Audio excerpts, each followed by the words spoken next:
I'm Roger Lissade, and I love real estate. Hello, and welcome to my channel. Guys, it's been a very active last couple of weeks. As I'm sure most of you guys know, Florida was hit with a devastating hurricane called Hurricane Ian. It came on shore on the West Coast as a Category 4, and by last estimates, it did over $40 billion of damage. There's been a ton of information that I've been parsing and looking into, and I'm also putting together materials to probably do multiple videos on Ian and the effects of Ian in the local market of Fort Myers, Cape Coral region, as well as the effects of Ian across the rest of the state. So bear with me. I'm putting that together and I'll have some more videos out. I'm planning to release those videos next week. What I wanted to talk to you guys now is how the 1% rule can help you find deals now. So the reason I brought this up is I know some of you guys out there are busy looking at deals. If you're like myself, you probably go through dozens, if not hundreds of deals a day. So anything you can do that conserves time and allows you to quickly disqualify a potential deal versus looking into something that might actually bear fruit, I know that would help you guys out. So that's why I decided to make this video, because prior, when the interest rates were a bit lower, in fact, let me back up. Let me explain what the 1% rule is. Essentially, what the 1% rule states is if you take the purchase price of a home and then you take the monthly rent, if you divide the monthly rent by the purchase price, the percentage that you get should come up to 1%. Why this works and why this matters? Essentially, right now with the interest rates where they are, which is essentially where they've been most of the time that records were being kept for mortgage interest rates in the United States of America, which is between 6 and 8%. That's the environment that the 1% rule came to be. So with that being said, the 1% rule states that if you take the monthly rent and you divide the purchase price of the home, you should get 1% or better. Why this matters is because if you use that rule, I can tell you right now, depending on the market you're in, 60 to 70% of that 1% is going to go towards expenses and debt service. Debt service meaning mortgage payments. So you're looking probably on average about 30% of that 1% answer that you come up with is going to be your profit, which is why this is very important to know. So let me just run through a couple examples, because I know some of you guys might be sitting and not understanding what I'm saying, or some of you guys are more visual like myself. So let me get to sharing the screen here, guys. All right, cool. So we have my nice nifty Excel spreadsheet, which is a very good friend of myself and of the investors I work with. So I've got a few examples here that I wanted to run through.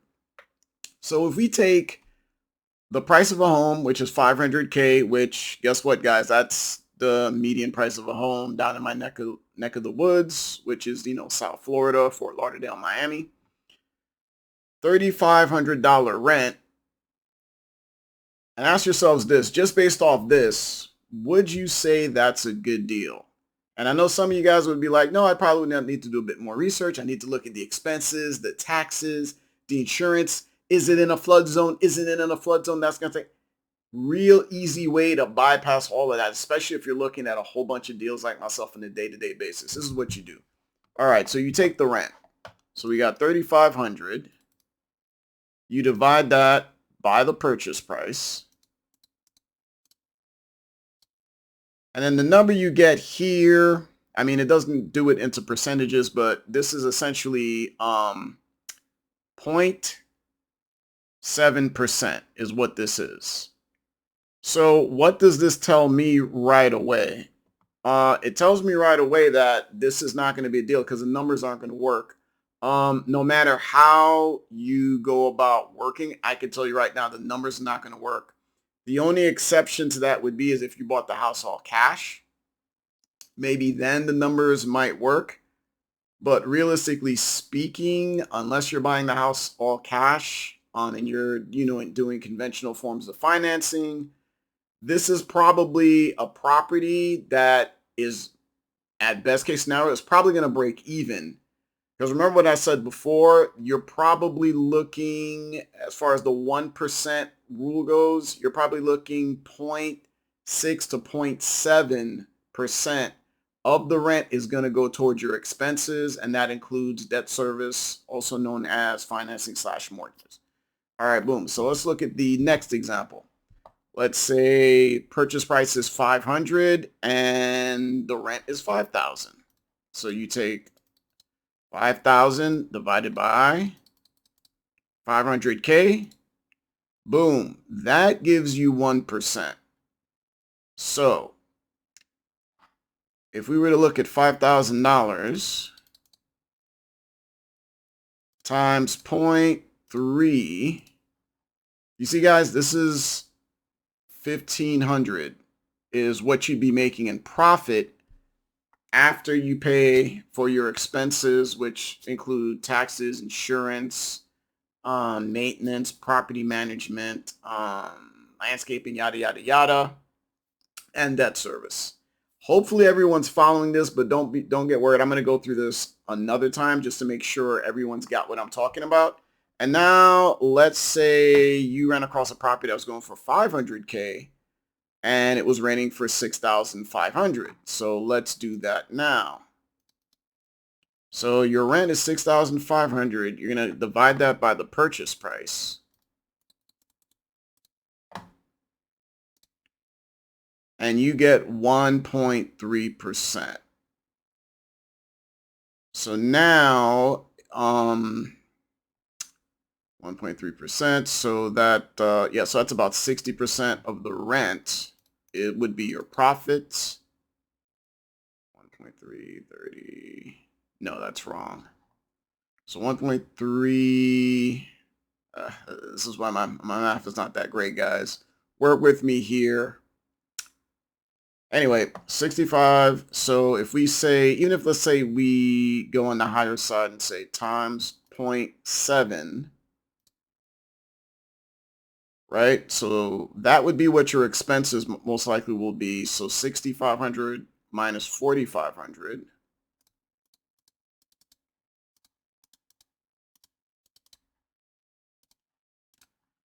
So that would be your profit, guys.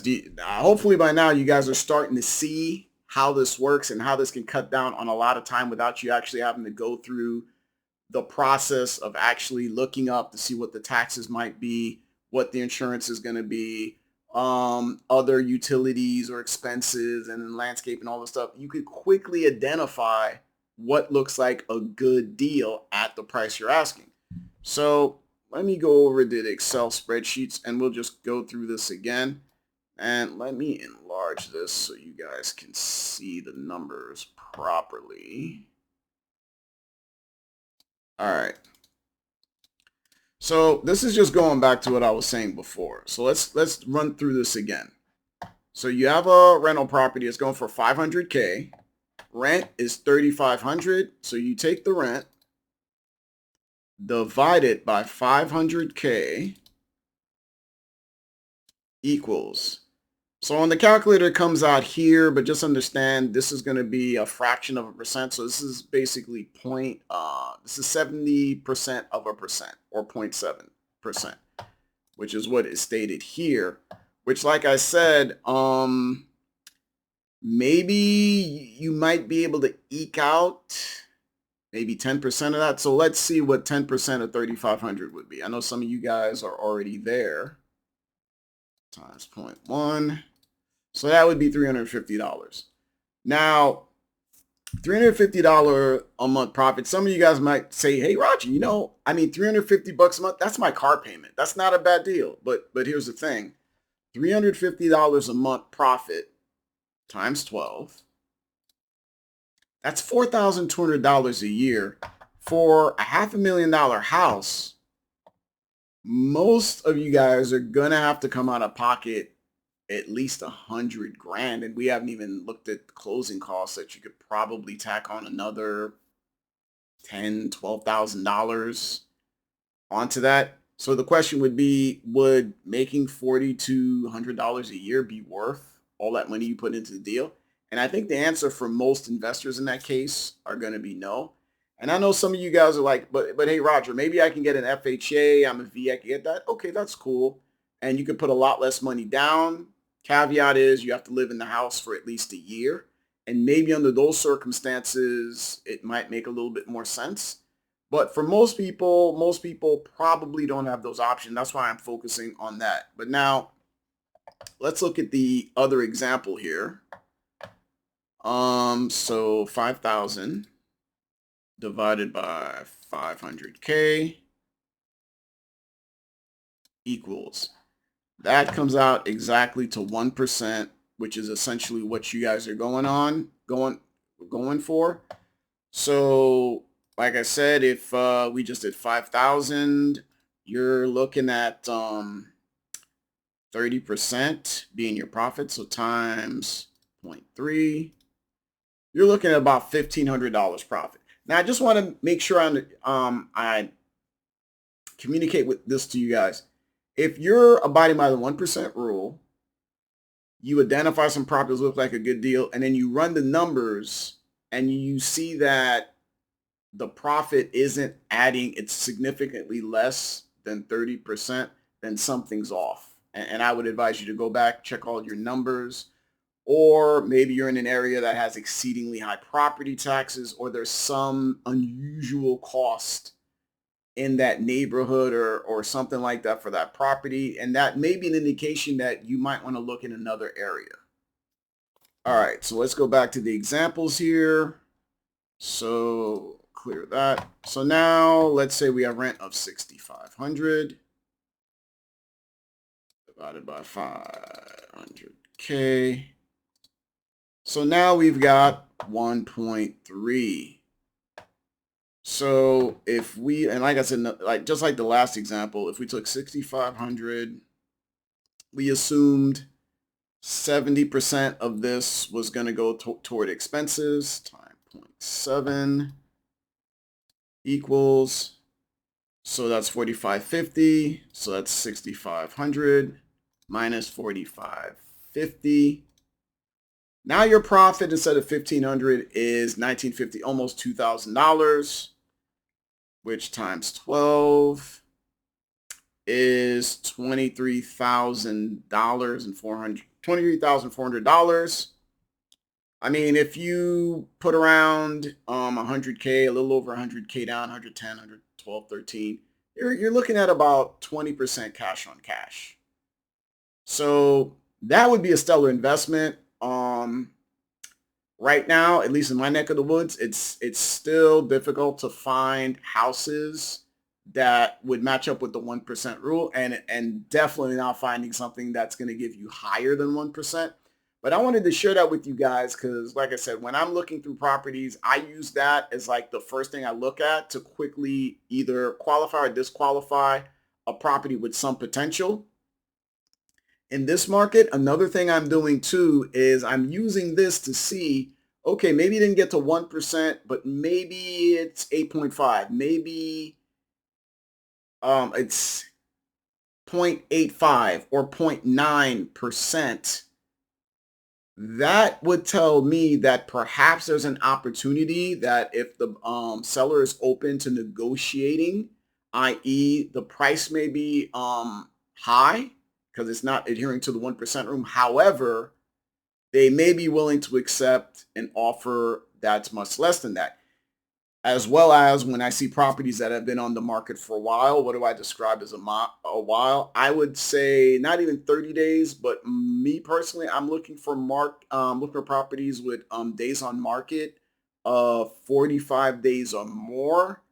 And if they're close to the 1% rule, I would then look at lowering the price so that it essentially matches the 1% rule, if that makes sense, guys. And then potentially work with my clients and make an offer based off of that and see if they will accept, because at that point, we know that the property will cash flow. And I also know that, once a property goes past, 45, 50, especially 60 days, the sellers tend to be a bit more reasonable and willing to negotiate.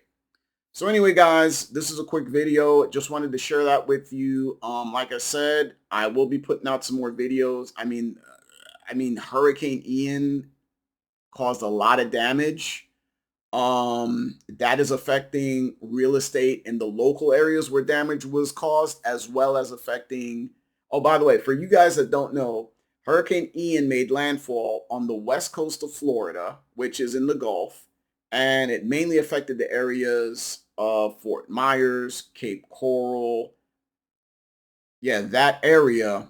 So there was a lot of destruction, so that is affecting the local real estate out there, and the effects of that are actually starting to affect over where I am, which is the East Coast, which is what's typically known as South Florida, which consists of Palm Beach, Fort Lauderdale, and Miami-Dade County.